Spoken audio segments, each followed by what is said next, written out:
The number of Americans who claim to be witches has increased dramatically over the last 30 years, with 1.5 million Americans saying they're witches, 800,000 of them being Wiccans specifically. This is up from an estimated 8,000 Wiccans in 1990 and 340,000 in 2008. Put another way, there are now more witches than Presbyterians in the US. But what does this rise actually mean? Today I'm joined by Thorn Mooney, a scholar of religion, practicing witch, and content creator whose work bridges both academic research and lived pagan traditions. She's the author of Witches Among Us: Understanding Contemporary Witchcraft and Wicca. While most books on the subject are written for practitioners, Thorn has written a smart, neutral, and academic intro for anyone who's just interested in understanding these traditions. Thorn is also teaching a seminar with us on American paranormal beliefs. She'll share more about that later, but if you want to sign up, you can follow this link here on screen. Today, we talk about her positionality as both a scholar and a practitioner, how younger generations are reinventing contemporary witchcraft, and what it means to be a witch here in 2025. So without further ado, here's Thorn Mooney.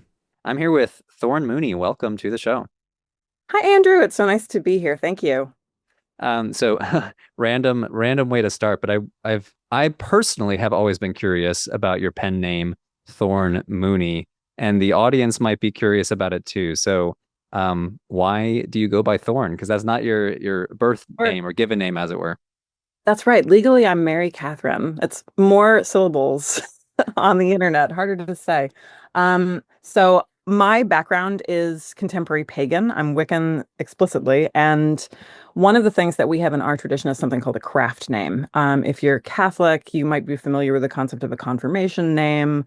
In the craft, we often take other names specifically for use in those spaces.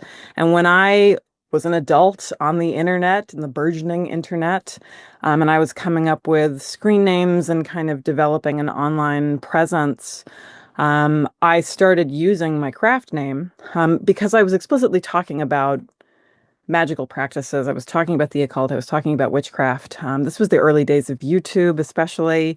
And so I wanted to represent myself within those communities. So I was going by Thorn, which is a name I've had for decades. That's who I am. That's how most people in my life address me, even outside of craft contexts now.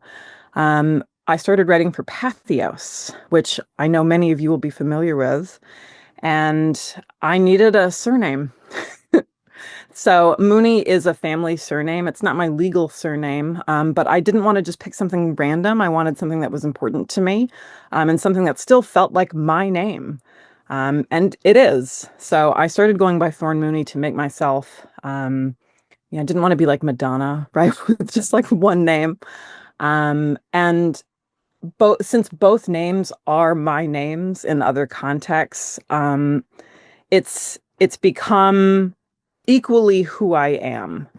Whether I choose to use one name or another really depends on context. I imagine, like many of you, if you have nicknames, I brought up confirmation names earlier, lots of us have multiple names. And it's been kind of an interesting thing for me as both a scholar and a public figure, somebody who's talking on the internet, but also somebody who has a private religious life, somebody who has a private life at all, negotiating the boundaries between all of those things and realizing that there might not really be such a distinction. So I know it can be a little bit confusing, but I think it reflects the reality of the complex lives that all of us live. So I enjoy talking about it.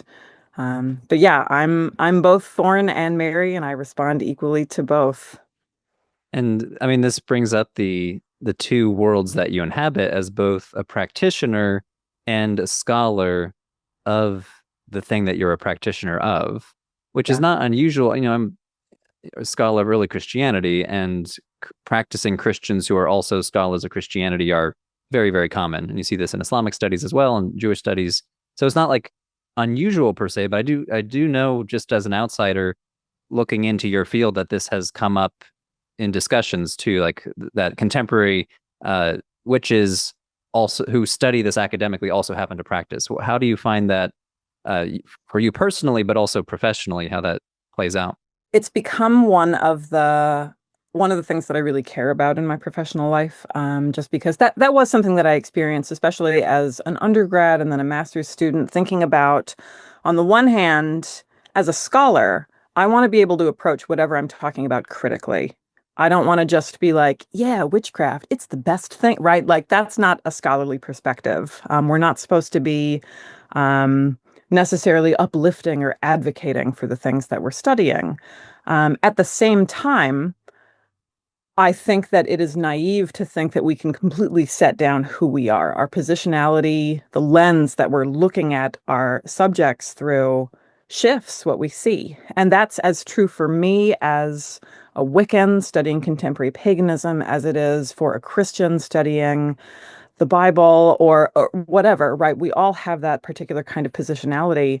But mine just feels a little bit, I think, shinier or more potentially problematic because it feels like newer waters. Nobody is surprised when the student who grew up Christian is curious about Christianity. But when somebody who belongs to a new religious movement shows up in a classroom, that can be a little bit harder to navigate just because there's less precedence, or at least it feels like there is.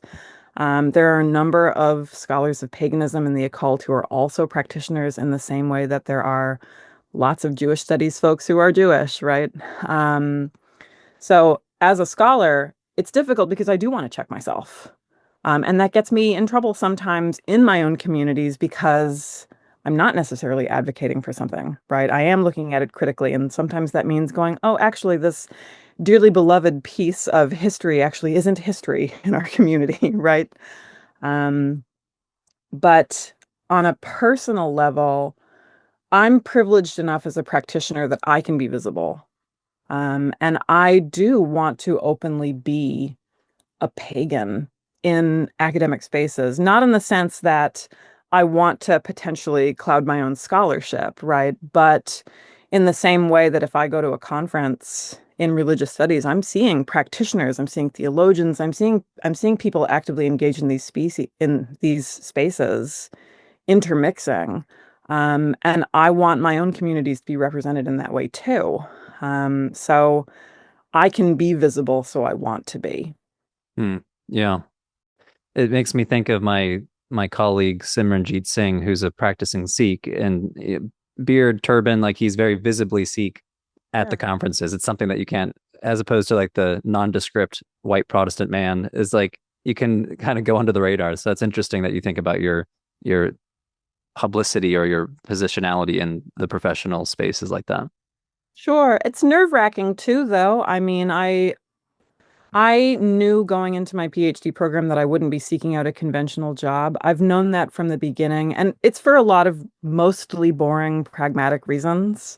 But if I were seeking a conventional tenure track professor job, I might be a little bit nervous about openly being Wiccan. Um, and as a consumer, as a student, as somebody who's been on the other side of that, I confess that I also would be a little bit nervous about an incoming teacher who was openly a practitioner of the thing, right? Am I going to get a critical perspective? Am I going to be able to approach this thing in a way without, offending my professor if I have a disagreement, right? So I think those concerns are all valid, but it's much murkier than I think a lot of folks realize. So what drew you to witchcraft initially? Was it something you were raised in or you came to later in life? My background was actually really, really secular. I'm from a military family. Religion just wasn't a really big part of my life growing up, and I wasn't exposed to a lot of religious perspectives. I think living on a base, right? I I was a teenager in the 90s, and as many of you know, that was really like a hot moment for contemporary paganism and witchcraft. It's kind of boring. I was kind of just the target audience, right, for these things. I was interested in Renaissance festivals, right, and Dungeons and Dragons, and it's very much a stereotype in a lot of ways. But all of that stuff feels very real, especially to a young person exploring, as I was, religious belief and practice for the first time. It was mind blowing in so many ways. And I got involved in pagan communities really, really young. I had adult support, right? I had friends my own age who were involved in these spaces. And I started growing up in them after probably the ages of 13 or 14. So it feels like this really big part of my childhood. But I don't want to misrepresent my parents. I wasn't raised in these spaces. But my entire adult life, I've been pagan. Those are my communities, those are my friends. So here we are. Sometimes the thing you get into when you're 13 isn't a phase. Yeah. Oh, I was thinking about what contemporary pagan generations look like. Is there like a Gen Z or next generation of Wiccans forming right now? And what does that look like now compared to when you were 13 and 14? Oh yeah. Really different. And I think they're brilliant. I'm really excited about what I see from younger practitioners. Sometimes I feel like I'm turning into my dad, right? And it's like, get off my lawn, right? You're not reading the right books. What about this thing that was dear to my heart when I was 14? What do you mean you didn't like Nicole Kidman and Practical Magic, right? But I think they're really brilliant. They're really focused on social justice, which is wonderful. It was really heartening watching young practitioners of magic, witchcraft, the occult, um, speaking out against the assorted political onslaughts that we're facing right now, particularly in the United States. I think that young witches are more critical. I think they're reading and writing better books. It's really refreshing, but it's very different. And it means for me as a scholar in the classroom, if I'm using, a survey book on new religious movements that's pointing to a witchcraft from the 1980s or even the 1990s, it looks really, really different. And I think all of those things need to be updated. But there's definitely some generational differences that I think are very pronounced. So let's maybe dig into some of the specifics about the practices here we're talking about and the traditions in particular. So we've been using Wicca a few times. We've used contemporary paganism and witchcraft. So maybe we can start with what is Wicca and maybe what you think of when we say what witchcraft is, and then we can dig into the ways, let's say, like the new generation of contemporary practitioners. How is that different? Like from, for example, the little I know about Wicca, we can think of it as like initiatory in the uh, initial decades of the religion, where it was focused Yeah. on initiation and practitioners passing down in a legacy or of knowledge. Yeah, absolutely. I tell people that it's a little bit like sports, where when I say I'm Wiccan, hear me as saying I like to play football, right? And if I start talking about football, you understand that football isn't every sport. Not every athlete plays football. So Wicca is explicitly its own tradition that almost always identifies overtly as religious. It is a type of witchcraft. Wiccans are witches. But witchcraft is like sports, right? And some witches are playing tennis. Some witches are even chess. Is chess a sport, right? um, and when you start referring to all witches as Wiccans, everybody else is going to feel really overlooked. And they're right to feel that way. Um, Paganism is another kind of umbrella all the way over here that's even bigger, way bigger. Not all witches are going to identify as pagan. A lot of the times when people are using the word pagan, as you well know, we really have to dive into that. Most of the time in a contemporary context, folks are talking about this kind of vague new religious movement, something, something that has to do with nature, maybe finding the divine in the natural world, something about like healing modalities, an emphasis on the divine feminine. Like those are all things that you will see in introductory, especially scholarly books about what paganism is. And even that's not really fair, right? Because we could fit, are we talking about reconstructions of like cultural paganisms that have survived generations? Because a lot of those traditions might not use that language at all, right? They don't necessarily want to be lumped in with this very contemporary movement that seems to have this very clear tie to particularly British occultism, right? Yeah. And pagan Necessarily. also just so often carries connotation of just not Christian as well. Like it's defined vis-a-vis Christianity. Exactly. So you always want to ask people what they mean. When I say that I'm a pagan, I'm explicitly talking about a new religious movement that I can point to in a historical time frame and particular region. And I will use that term when I know that when I know that my audience kind of vaguely knows what that means. I assume they know that I'm not necessarily a Slavic reconstructionist, right? That doesn't mean that other folks aren't using those terms, but I'm using it really kind of in the broadest way possible. Increasingly, I prefer to just say that I'm Wiccan because that's a moment I can point to. That thing that you're thinking about, initiatory, something out of England, something kind of looks a little bit like Freemasonry. There's, you can see the James Fraser in it, right? That's me. That's where I am. I'm definitely sitting square in that movement.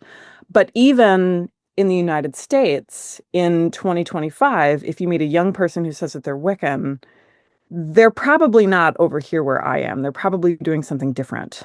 Because as we just said, generationally things change. We have the solitary movement, people exploring things on their own, kind of just like Christianity. When somebody tells you that they're a Christian, what does that mean? That looks really different. So lots of umbrellas, some of them overlapping. Sometimes the the Venn diagram is a circle. It's always wise to just ask somebody what they mean.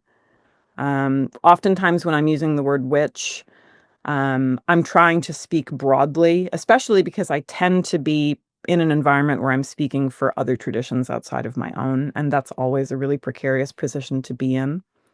And as you said, it's also a provocative term. Sometimes people will use it explicitly to push buttons. Originally, I'm thinking about like the 80s and 90s, people started calling themselves Wiccan interchangeably with witch because Wiccan felt safer in the United States around the Satanic Panic, right? If you tell somebody you're a witch, that's definitely a problem. If you tell them you're a Wiccan, oh, maybe, what is that? Oh, it's a religion, just like what you do. Hmm. So there's political consequences to what words you use too. Yeah, and we see that everywhere. Like being called a religion has legal ramifications as opposed to being a cult or not a religion. So, Hi, everybody. I'm in the witch cult. Doesn't go over real well. yeah, not so much. I mean, that leads to like what sort of misconceptions about Wicca or witchcraft in general do you see both in your own public scholarship but also out and about as a practitioner?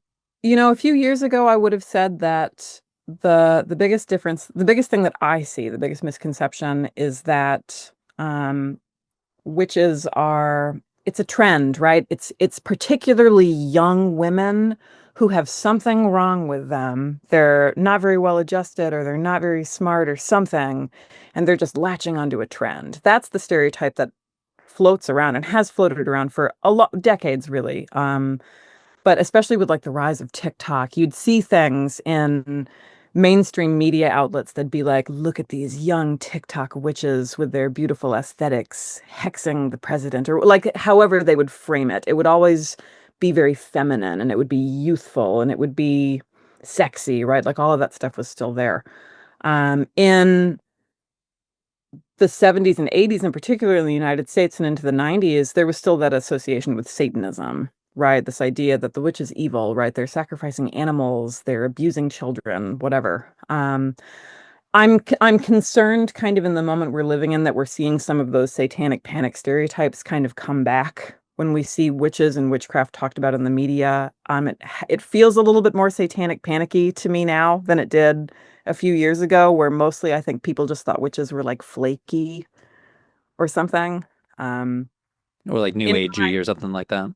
Yeah, and I, not to necessarily disparage something like the New Age, which is its own kind of tradition too. The period That's another one of those bubbles that we could have put in the pagan witch Wiccan diagram we're drawing here in the air.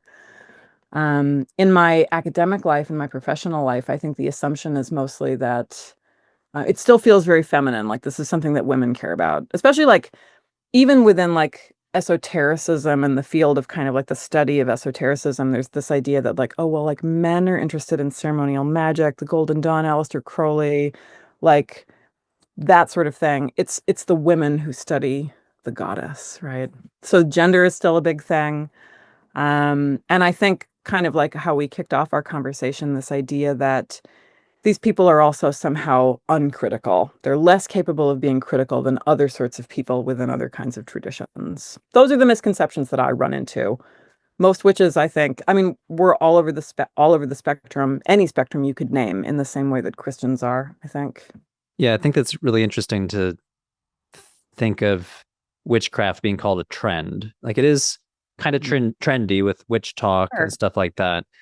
But at some point, a new religious movement is not new. You know, like when I think of Wicca, we're going on like 75 years now, right? At some point, it's no longer a new religion; it's a religion, and it's has staying power. It's not trendy. Is there movement toward that? I don't know. This is one of the things that I can be heard bemoaning in like my own department, right? Where I'm just like, how old do we have to be before it's not an NRM? And what does new even mean in religious studies? And is it about population? Because there's more people who identify as witches than there are some of these smaller Christian denominations, right? Like, and to me, a term like new religious movement is always going to feel like a marginalization bucket. Like, let's just put everything here that we're not sure what to do with. Oh, we don't have a PhD for that. It Yeah, goes in the bucket. So, like, you see African traditional religions shoved in like the new religious movement bucket, which is wild, right? To be yeah, clear, like I don't think that Wiccans are the oppressed religion here, right? Like I see it in my classrooms and I see it in the classrooms that I've, been a student in where this is the bucket for things that we only have like one section of a lecture time for you know we get whole classes for these other things. And again, I get that too, right? Universities have to be marketable. We have to put butts in seats, right? um but it feels like not a it doesn't feel like a critical scholarly category to me. It feels like a dustbin. yeah. Well, there's kind of like a respectability quotient going on too, where the world religions are the respectable ones, and then there's other ones that are not big enough or significant enough or whatever to be called world religions. And but then when you look into it, like Wicca is and witchcraft in general is very large in population and growing, and it's popular. So at some point it could be in the bigger bucket instead of the dustbin bucket. Really? Well, and it has cultural impacts. We'll be talking about this sort of thing in my paranormal class about how something can feel fringe, but if you look at kind of the pop media around you, there it is. So for example, I've been getting into K-pop, I confess.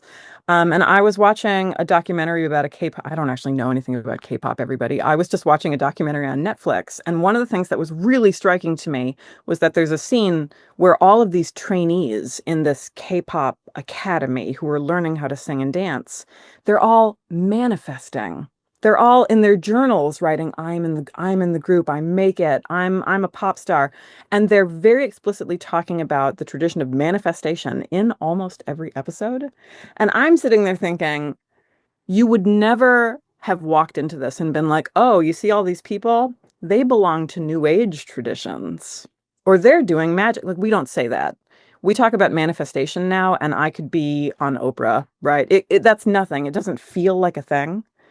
But here in religious studies, right, in history, like we know, oh, these terms actually come from a place. They come from specific traditions. They aren't neutral, secular things, everybody.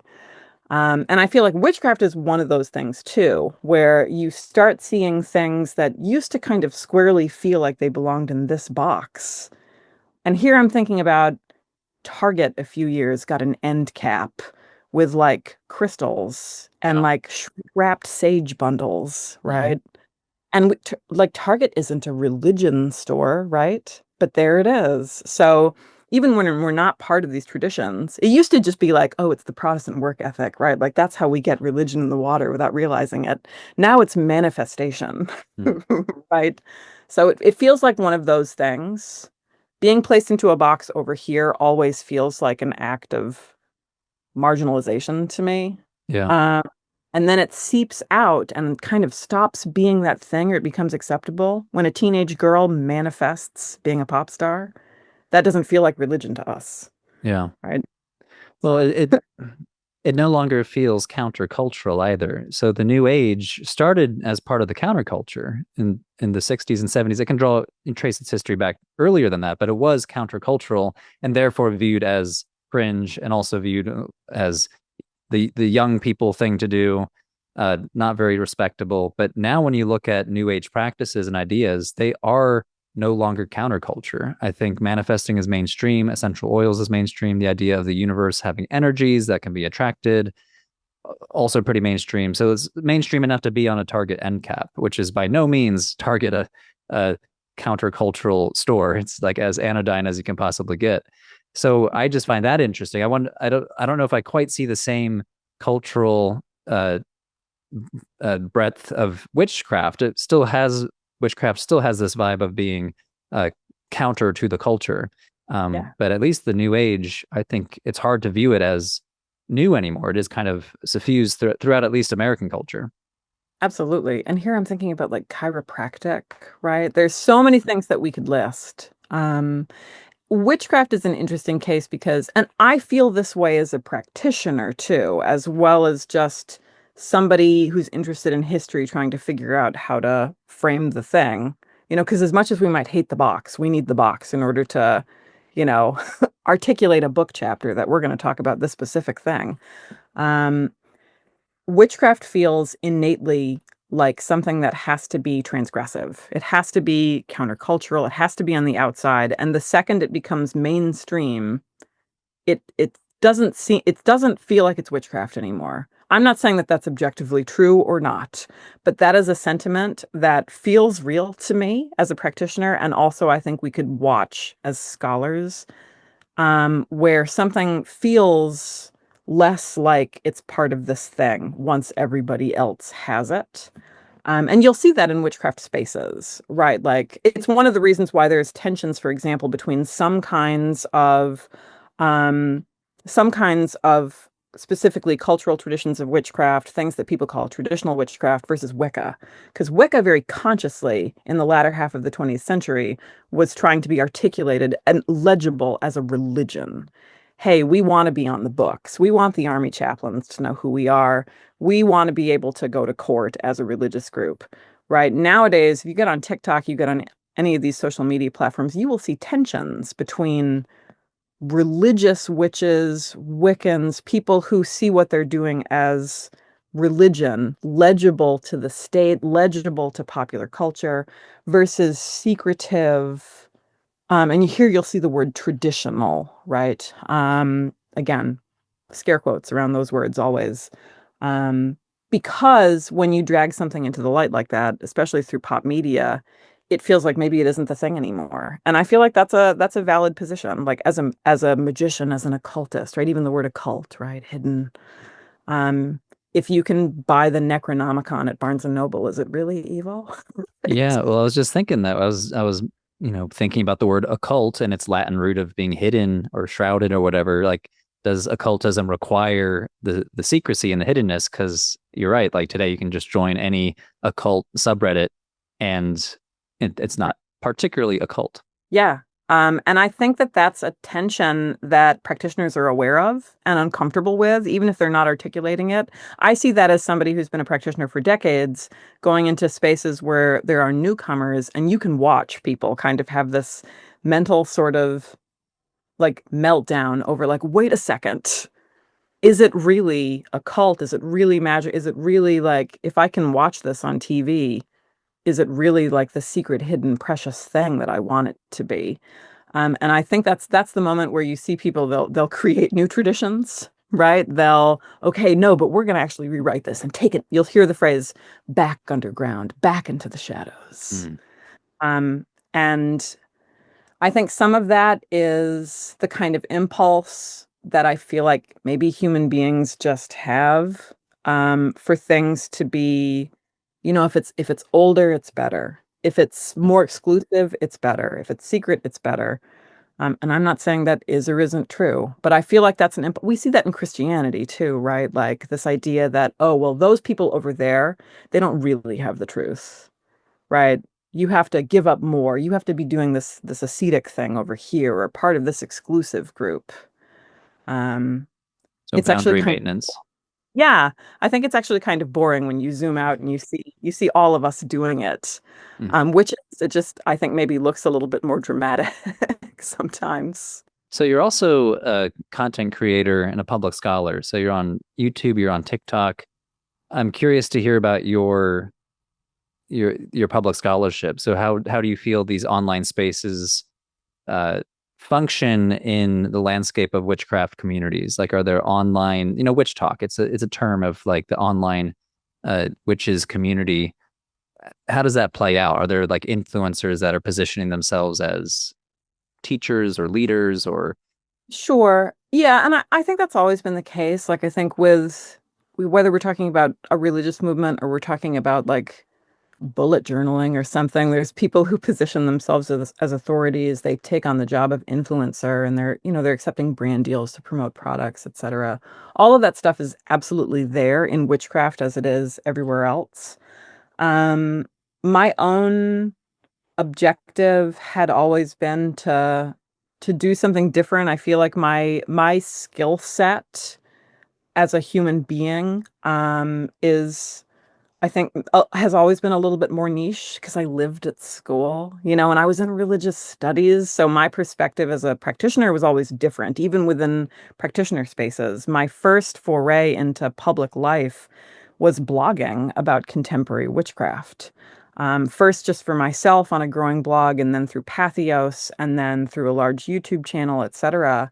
But I was still talking to practitioners and trying to be like, guys, if you would just read some William James, these other things would make sense to you, right? Like, and that's not real appealing to regular people, Andrew, when you tell them to read Fraser and James. Shocked. I'm absolutely shocked that they're not interested in early 20th century religious studies theorists. Why not? It's so great. Anyway, I found myself wanting to talk to those sorts of people who'd be like, oh my God, actually, like I read this thing and it changed my life, right? Um, But as I got further along in my academic life, and even before I started my PhD, I was teaching in a Title I high school. I was teaching literature. I was certified in history too. So spending a lot of time, particularly with teenagers, and very directly confronting problems with literacy, right? And just everything that you hear that's going on, particularly in American public schools. Like I got to look at all of it real close. And that's really what ignited my interest in public scholarship in particular. It was like if I can lock myself away in a university environment and become as smart as I can be, but if only 8 people are going to read my $120 book, right? Like it starts to feel kind of pointless to me, right? Your mileage may vary. But I, and being a blogger too, like if I have an idea that I think is important, or if I'm researching something and I think it's important, doesn't it make sense to put it in as many hands as possible? I want as many people to be able to read whatever the thing is and have access to that. And a lot of the times that access is compromised by, the bureaucracies of universities, but also just, again, literacy, education, cost, all of these things are factors. So I decided that if I was going to do anything with scholarship, I wanted it to be as accessible as possible. And if that means that I'm running my mouth on TikTok, then fine. So, Yeah. nobody's getting paid anyway, Andrew. So Well, then, yeah, go to my Patreon, buy the brand deal. we're hungry, everybody. I mean, you're in this cool position as both the scholar and the practitioner, so you can speak to both audiences, both the people that are perhaps themselves a new witch wanting to learn the ways of previous generations, and also the curious learner that might have misconceptions about Wicca or witchcraft, and then you can be like, this is actually the belief and the practice, the history, to help dispel those misunderstandings. Absolutely. Well, and as a student in religious studies and here, like I did my master's project. It was an ethnographic project of evangelical megachurches. And I was attending a particular church for 2 years. And I had never been around any kind of Christian at that point because I wasn't raised in these spaces. So everything was like, whoa, that's neat. That's a little weird. Cool. Right. Like it was amazing for somebody who'd never seen that before. And it really kind of blew my own doors off about human life, right? And the myriad ways in which human beings are creative. Like that to me is what's so cool about religion. It feels like a way in which humans are creative and wonderful and sometimes terrible, right? But creative. Yeah. And that just took some exposure, right? Taking classes in traditions that weren't mine, going out, seeing people, talking to people instead of just reading about them. That's how I became an ethnographer. I was like, it seems to make sense if you just like hang out with people. And they were like, yeah, you should talk to the anthropologists. Right. It also makes sense when you're a historian like me and your subjects are 1500 years dead. So then you can kind of you bypass those tricky Mhm. alive people. I spend a lot of time thinking things like, I don't know if I can write that. Right. I don't want to tell people's business. There's a lot of consent forms involved when you're an Yeah. ethnographer. Yeah, less consent forms when you're studying late Roman religion. So you've written a lot about lineage and tradition, talking about Wicca as initially a lineage-based tradition.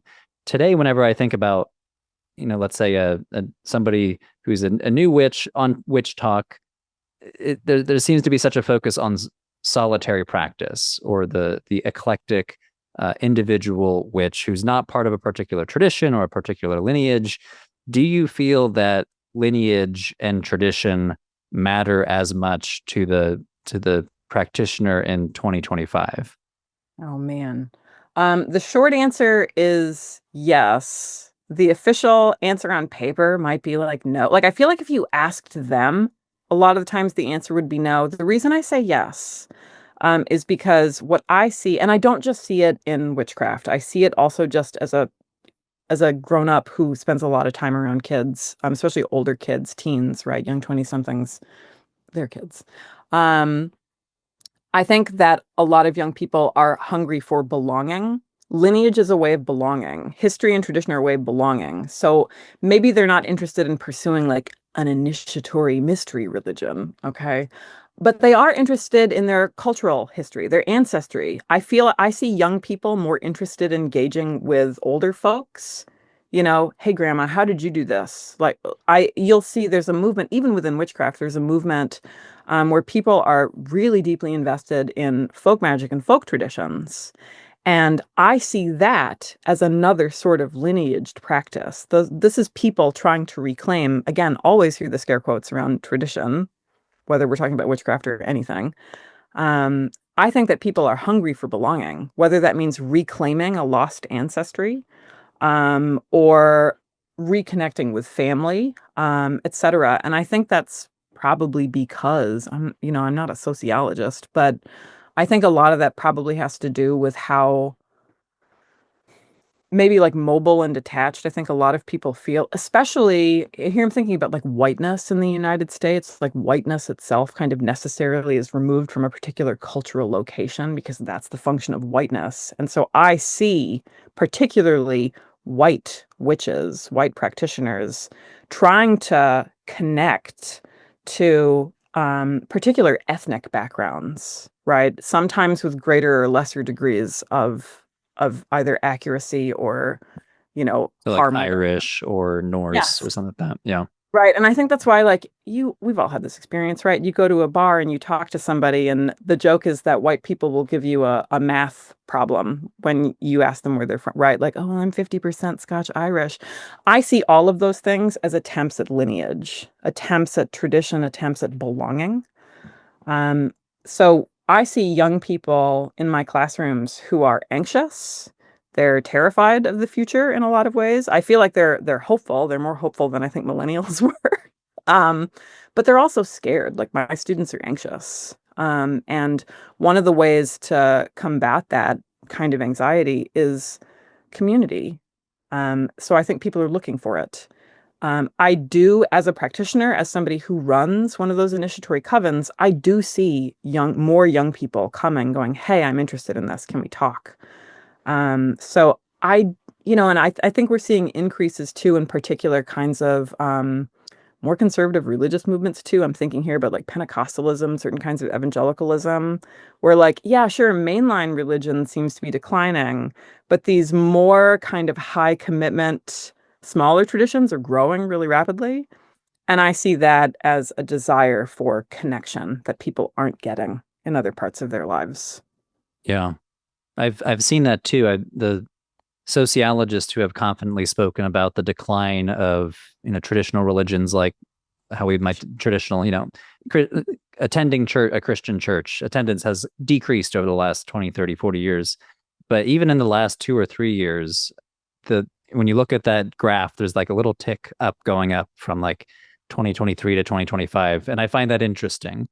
Yeah. I do I've heard it anecdotally, I've seen it on social media, and I see it in that data. Whether that's just going to be one little tick that then continues down for the next decade, we don't know.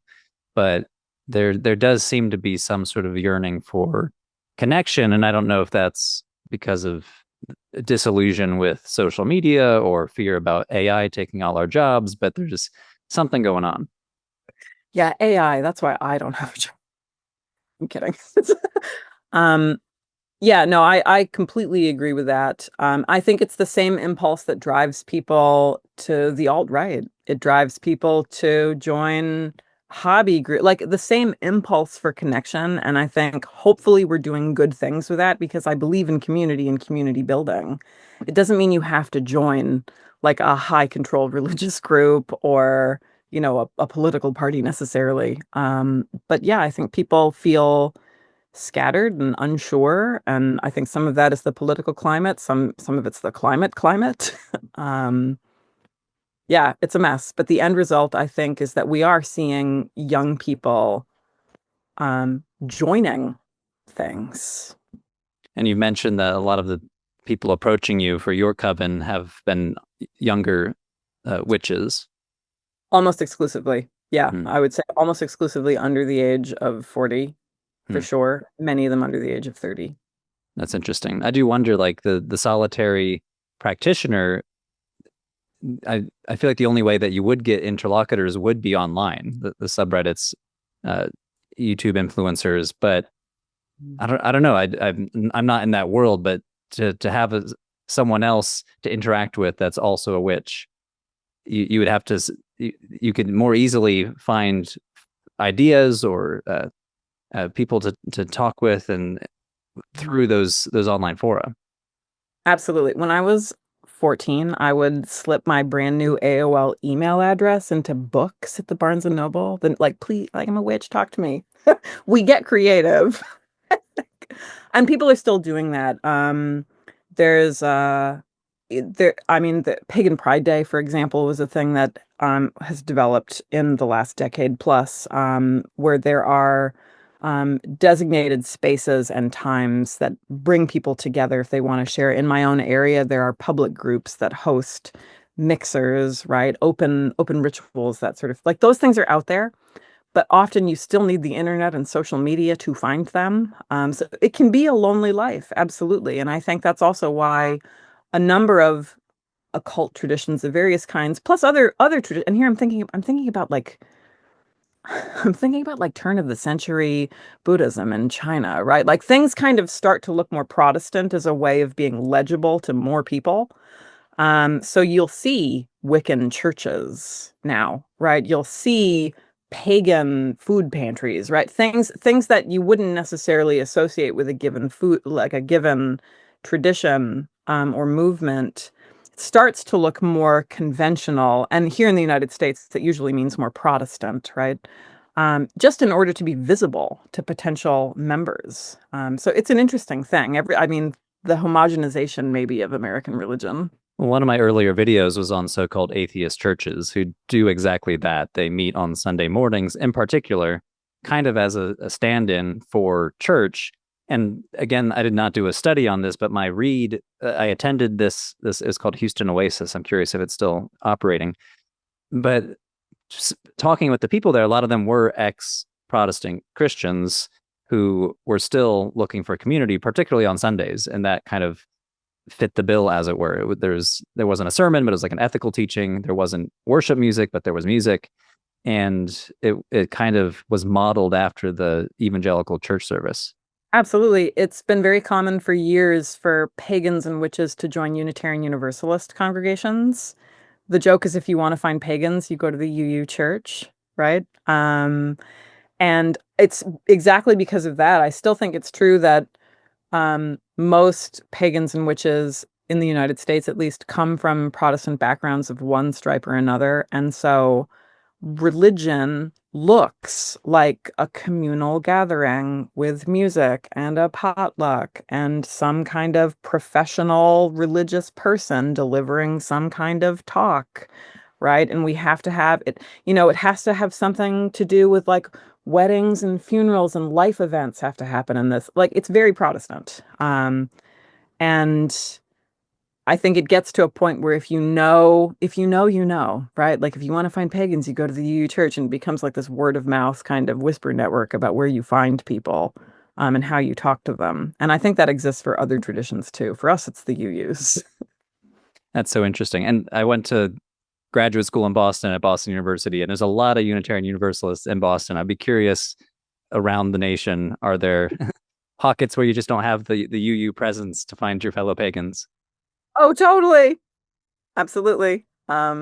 People will bemoan, finding those liberal kind of churches where I can meet other witches. That's totally a thing that you'll hear sometimes. So I think that's a good place to stop, but I want us to briefly talk about the class that you're offering through our the religion department, which is this new online classes venture that we're doing here at Religion for Breakfast. So you are teaching American Paranormal, which is going to be an 8-week seminar.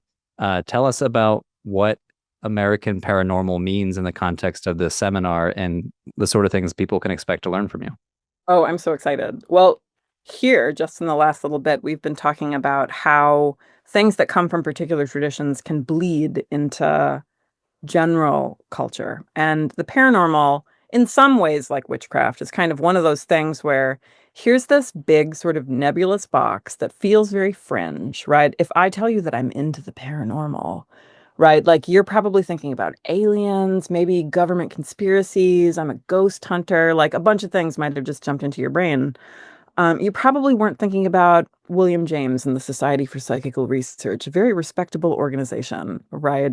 In 19th century, et cetera, right? Like things have these lengthy kind of histories that people just aren't aware of. And the paranormal is one of those interesting things because on the one hand, it's fringe. On the other hand, it is everywhere. It is everywhere. When was the last time you went to an AAR conference where they didn't have a ghost tour that you could sign up for, right? In your off day? The prevalence of paranormal reality TV shows, the prevalence of paranormal tourism, all of those things are exploding. And that says something, I think, about what we value, what we're interested in, what we're worried about. I mean, one of the reasons why spiritualism in the United States comes to be so prevalent at the time that it does, it's really closely related to the Civil War. We're looking at death in a way up close that we really haven't done before. So, of course, that impacts our beliefs about death and afterlives and what we should do with bodies and what bodies can do in return. All of those things are happening now, too. And in this class, we're going to be looking at those kinds of trends and asking ourselves those kinds of questions, as well as some of those larger questions about what the heck actually is religion. Because if I tell you I'm a paranormal believer, which I'm not saying, you probably aren't thinking, wow, she's deeply religious. But maybe you should, because if we're looking at some of these beliefs, again, where are they coming from? How are they melding together in interesting ways? Is when spiritualism again was at its height, there were questions about, is this really religion? Oh, it's science, actually. This is the bridge between religion and science because we can actually investigate the afterlife now. Thinking about how we frame religion and science in particular right now, I think is really important. And the paranormal becomes kind of a case study to do that. So the class, I'm not going to teach you how to be a ghost hunter. Believe me, I'm not the person you want for that. We're going to be talking about these trends, particularly in the United States, but of course, the spiritualist movement in particular was much bigger than the US, and continues to be bigger. But we've got a lot of data out of the United States, so that's kind of why we're hanging out here. But I'm really excited about it. We're going to talk about monsters. We're going to talk about UFOs, aliens. What does it mean to be an alien in 2025 in the US? Like these are very prescient questions, um, all framed through this thing that we think is fringe. Which, of course, is not so fringe. Like we were talking about the New Age Poll the audience. How many of you believe in ghosts, or that the dead can speak to us, or aliens exist, or have visited the U.S. or the world, the Earth? It's a lot. Like, we're talking vast swaths of the world population believe in so-called paranormal, even though why do we put it in that bucket when so many of us believe in these so-called paranormal things? Sure, absolutely. We're going to talk about all of that. It's going to be amazing. I'm really excited about it. So anybody that wants to join that seminar, you can go to religiondepartment.com/American Paranormal. Hope to see you there. I'll be there at the first class cheering you on. And Thorn, thank you so much for joining us. Thank you, Andrew. I appreciate you so much.